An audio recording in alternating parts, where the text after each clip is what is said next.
One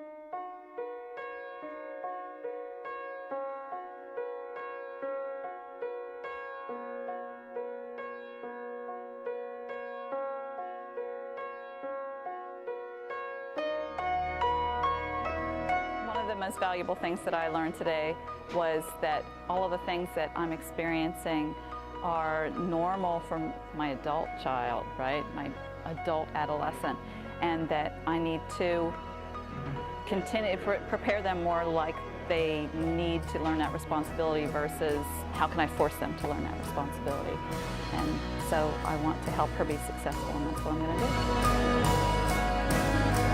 One of the best things that I learned today was that I need to verbalize to my kids that they are getting to be adults, and that gives them a sense of autonomy, and it lets them know that they have more responsibility. We don't have children anymore. These are young adults. One of the things that was helpful was that my kids have an opinion, and I can let them have an opinion even if it's different than mine. That doesn't mean that I have to change what I'm requiring them to do or what I'm allowing them to do, but they can voice their opinion and then we can agree to disagree.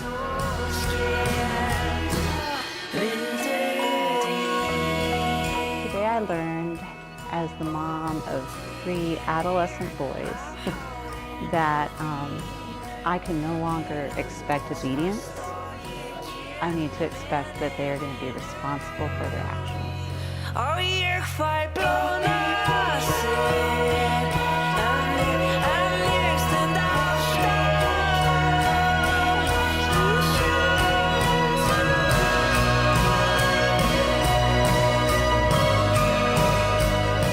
One of the things I learned today is that I'm going to help my daughter be an adult, and I need to think of training her as a young adult.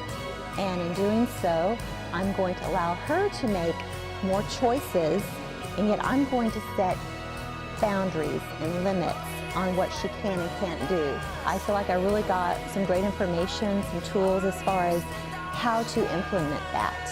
So I was really encouraged and feel like I'm not being such a bad parent after all, and I'm not in this alone, and so I'm really hopeful.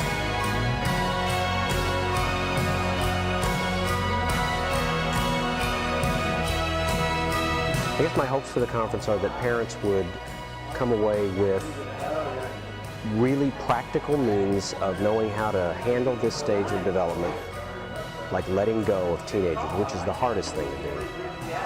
But even more than that, my hope is that they would come away from it without fear, because that they would not forget the reality that Christ is our hope, and that we can pursue parenting boldly and without that fear because of that knowledge, and knowing that these children belong to Jesus and always have.